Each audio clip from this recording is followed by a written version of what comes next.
सवेरे सवेरे यारों से मिलने मन ठन के निकले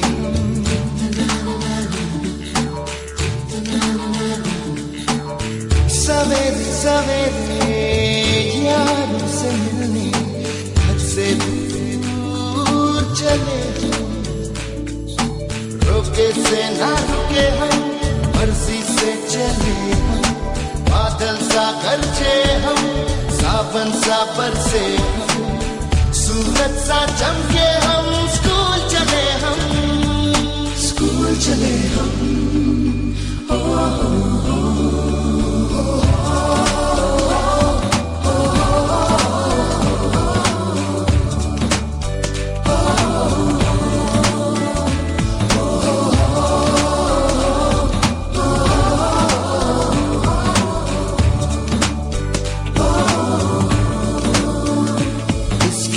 दरवाजे से दुनिया के राज खुलते हैं कोई आगे चलता है हम पीछे चलते हैं दीवारों पे किस्मत अपनी लिखी जाती है इससे हमको जीने की वजह मिलती जाती है रुके से ना रुके हम मर्जी से चले हम बादल सा गरजे हम सावन सा बरसे हम सूरज सा चमके हम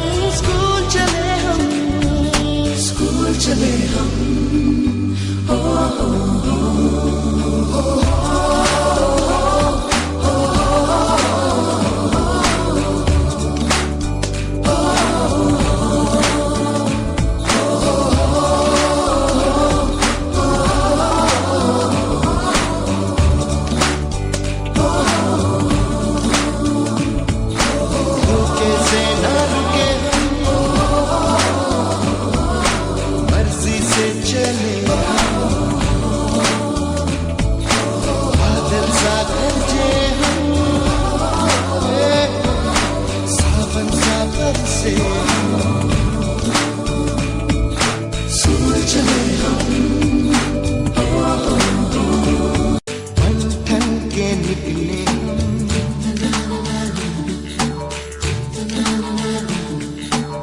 सवेरे सवेरे यारों से मिलने घर से दूर चले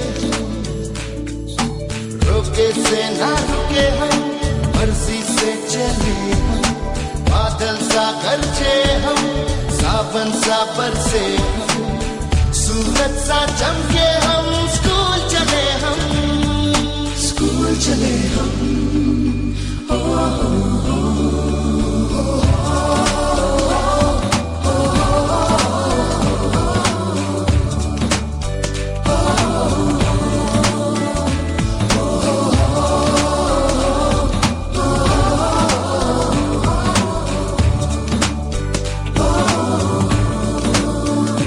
दरवाजे से दुनिया के राज खुलते हैं कोई आगे चलता है हम पीछे चलते हैं दीवारों पे किस्मत अपनी लिखी जाती है इससे हमको जीने की वजह मिलती जाती है रुके से ना रुके हम मर्जी से चले हम बादल सा गरजे हम सावन सा बरसे हम सूरज सा चमके हम स्कूल चले हम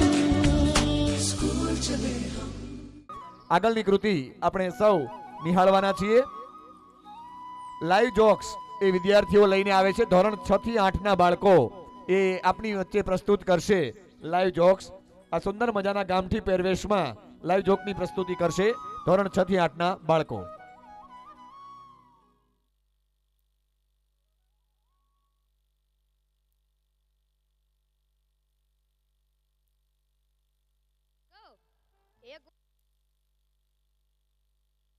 વાત કહું, એકવાર હું મારા હાહરે ગયો. સાસુ માએ 8 દિવસ સુધી પાલકની ભાજી ખવડાવી ને 9મા દિવસે પૂછ્યું, એ જમાઈરાલ હું બનાવું. પછી તો મેં કહી દીધું, ખેતર બતાવી દો, એ હું જાતે ચરી લઈશ.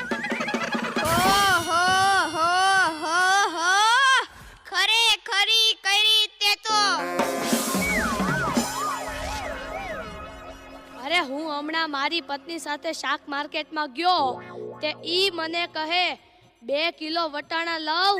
મેં કીધું લઈ લે, એમાં હું પૂછવાનું હોય? તો મને ઈ કે પૂછવું તો પડે ને, આ વટાણા ફોલવાના તો તમારે જ છે ને. લ્યો કરો વાત.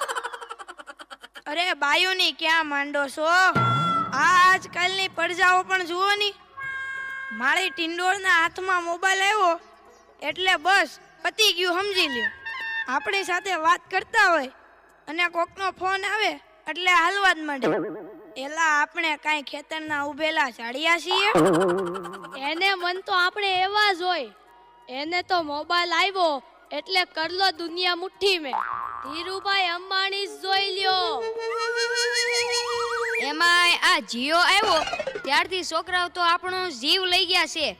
અરે એનું નામ જીઓ નહીં પણ મરો એવું રાખવું જોઈતું તું. એ મોબાઈલ આવ્યો એટલે કેમેરો ગયો. એ મોબાઈલ આવ્યો એટલે ઘડિયાળ ગઈ.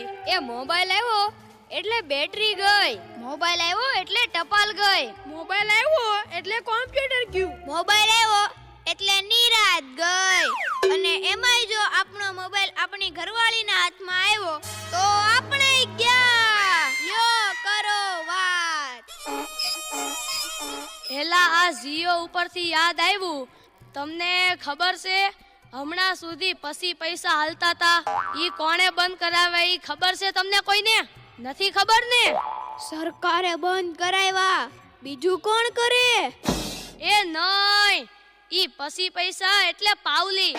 ઈ પાવલી આ જીઓ વાળા મુકેશ અંબાણીએ બંધ કરાવી. એ કેવી રીતે? જો હું કહું, મુકેશ અંબાણીના લગ્ન થતા હતા ઈ વખતે આ પાવલી એટલે ઘણા બધા પૈસા કહેવાય.